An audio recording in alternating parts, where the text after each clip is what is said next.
دادستانی شهر نوسیبیرسک از تفتیش 165 مهاجر در حدود بازار خیلوکسکی خبر داده است. 35 نفر را برای قانون شکنی بازداشت و 9 نفر را خارج کردند. پلیس شهر ریزان هم گفته است در جریان عملیات نلگال 66 مهاجر را دستگیر کردند که در روسیه غیر قانونی کار و زندگی می‌کردند. مهاجران را مقامات انتظامی شهر از جنگل پیدا و بازداشت کردند. حامیان حقوق از خارج شدن ده‌ها مهاجر تاجیک از روسیه در چند روز اخیر خبر می‌دهند. آنها با نشر و پخش مراجعه‌های ویدیویی به مهاجران تاکید می‌کنند که خیلی احتیاطکار باشند و کوشش کنند سندهایشان پوره قانونی و درست باشند.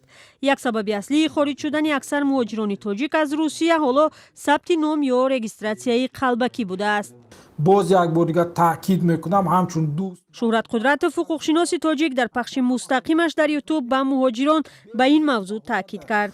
با رجیستراسیا через посредников نکنید دوستان، کوشش کنید که رجیستراسیاتون بعضا باشه همه قاپیدوسم بعضا نیست رجیستراسیا نیست. من همین 3 روز اخیر بعد دروغ نمیگم یک 40-50 هموطنی ما چیز سود ودواری نکردن. زنگ میزنن میگه ما پاچکا استرویکا بردوسن ای کارخونه بردوسن. صابر نورف کارشناس مسائل مهاجرت و سابق کارمند وزارت کارهای داخلی روسیه در صفحه‌اش اینستاگرام به سوال و مراجعه‌های مهاجران پاسخ و مشورت‌های حقوقی می‌دهد. او میگوید این شب روز مراجعه‌ها خیلی زیاد شده است.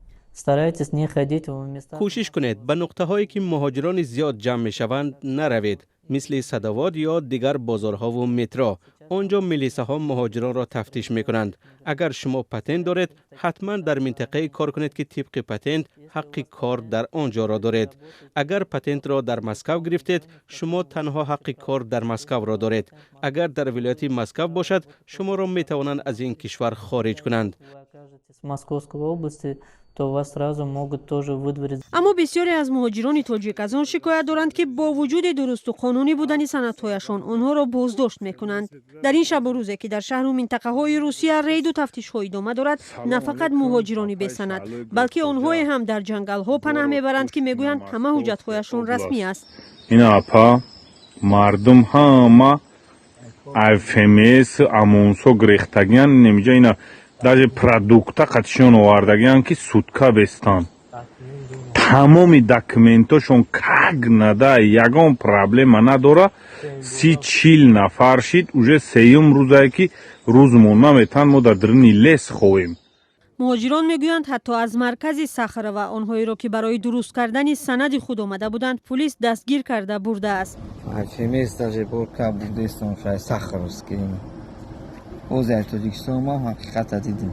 دقیق نیست که در دایره عملیات نلگال چه تعداد از مهاجران تاجیک بازداشت و اخراج شدند. سفارت تاجیکستان در روسیه در این باره واکنش نکرده است. آغاز عملیات تفتیش مهاجران را مقامات روسیه رسما از 19 ایون اعلام کردند، اما سنجش و بازداشت و فشار و خارجسازی دست جمعانه مهاجران تاجیک یک ماه باز ادامه دارد.